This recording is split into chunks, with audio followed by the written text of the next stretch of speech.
In this video, I want to do just a quick rundown of all the upcoming changes that AMG announced on their latest stream. If you want our reaction and our opinions on these upcoming changes, you can go ahead and click the video up here above to watch the live stream of that. X-Wing 2.5 refers to the major changes coming to the core rules of X-Wing.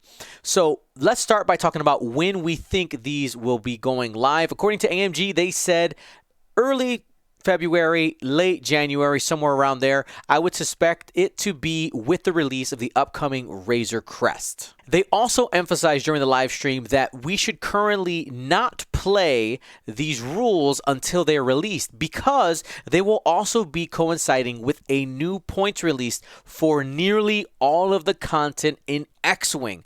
That is because some of these core rule changes are so massive that they will require points to shift and erratas to happen for certain pilots in the game. Let's go ahead and start by talking about obstacles because these are going to completely change but have some familiar echoes of what they were in the past. When you hit an asteroid now, you are automatically going to be taking a damage. You then also roll a die and have the potential on a hit or crit to take another damage. For a debris, you're going to automatically be taking a stress token, just like before, but the difference here is you're going to roll a die, and on a hit or a crit, you're going to suffer a damage. Though, it's not a critical damage, but you still have a higher chance of taking a damage. And then for gas clouds, they are going to do something very different. If you hit them, it breaks all locks that are on you, and you automatically gain a strain. Additionally, you're going to roll a die. On a hit result, you're going to take an ion token. On a crit result, you're taking 3 ion tokens. The difference there being small ships need only 1 ion, large ships require 3 ions to become ionized, and medium ships are 2. The rig, cargo chute, and spare parts now have kind of a combined effect. They're no longer categorized as debris. These are going to be gaining you a stress automatically, like before, and then you're going to roll a die. On a hit or a crit, you're going to gain a strain token instead of damage. But we have 2 major rules that are being added for all the obstacles. If your movement ends on top of either an asteroid, debris, or a gas cloud, you lose your perform action step, and you are not allowed to attack. Now, if you fly through an obstacle, you still take the rolling effects, the potential strains or damage that can happen from rolling the dice, but you still get to have your perform action step as long as your maneuver ended off of the obstacle. One of the things that might have come to mind with those new obstacle changes we talked about was, what about tractor beams? It's going to be devastating if you could tractor people onto obstacles and give them those effects. That sounds terrible. You can't do it anymore. Tractoring now, you are not allowed to tractor people onto obstacles, which would also mean that you cannot tractor yourself onto obstacles. Nantext, I'm not sure why you would do that, but you can't. The rules for overlapping ships now are going to be completely different. If you run into a friendly ship, you're going to have to roll a die. On a hit or a crit, you suffer a damage, and no matter what, you are going to be skipping that perform action step. For enemy ships, it gets even spicier. You're going to technically be skipping your perform action step, and this is where we need a little bit of clarification. You're actually going to be able to, as long as you're not stressed, perform a focus or a calculate, depending on which one is printed on your pilot card, and then you're gaining a stress. It's curious that they didn't call it perform a red focus or calculate action, but there's probably some semantics reason why that's not the order, but you get to choose one of those actions, whichever one's available to you, gain a stress, and your perform action step is gone. That means that that action is not a part of the perform action step. Detailed nuances for this rule: if you bump into multiple ships, it count, and one of them is an enemy ship. Let's say you bump into an enemy and a friendly ship, it's going to be considered bumping into a friendly ship, which means you have that potential of suffering a damage.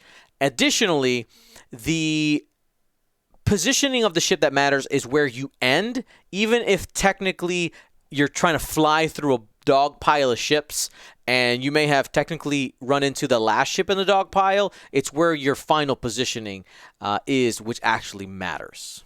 Range 0 is getting some changes in the game as well. You are now going to be able to fire at enemy ships at range 0, but there are some caveats.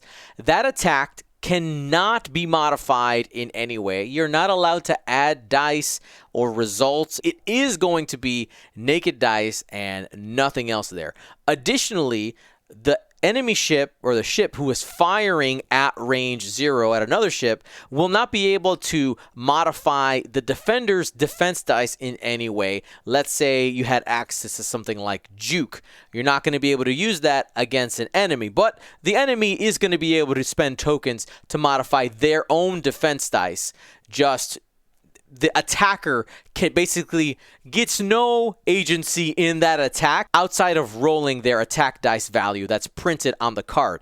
Additionally, it is primary only. You can't use secondary weapons of any kind, primary only. And the range bonus in range 0 is gone. Additionally, with the range 0 changes, the developers did bring up the fact that there have been some ships designed around the idea of having special abilities at range 0, or it being unique for that pilot to fire at range 0. Someone like Arvel Krenid is actually going to be errataed and given something special that it didn't have before, and spicing up that original idea in some way. We're not sure what that is yet, but they did confirm that those pilots and maybe upgrade cards would be updated. We also got some tidbits about the upcoming format changes. It is confirmed we're going to have 2 different formats. We have standard and extended, and the standard format is what official tournaments are going to be using going forward, and that standard format will use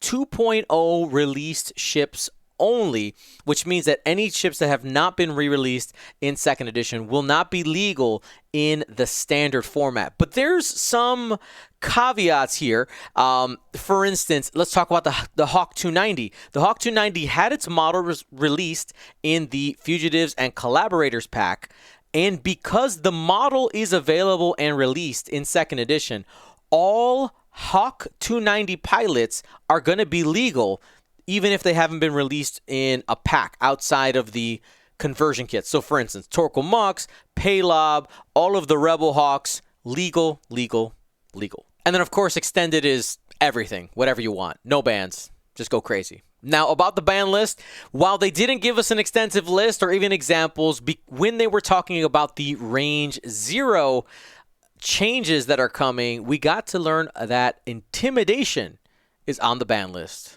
In what might be the most major change coming up is the fact that scenarios are coming to X-Wing. So much so that they said it is going to be a pillar of the competitive game.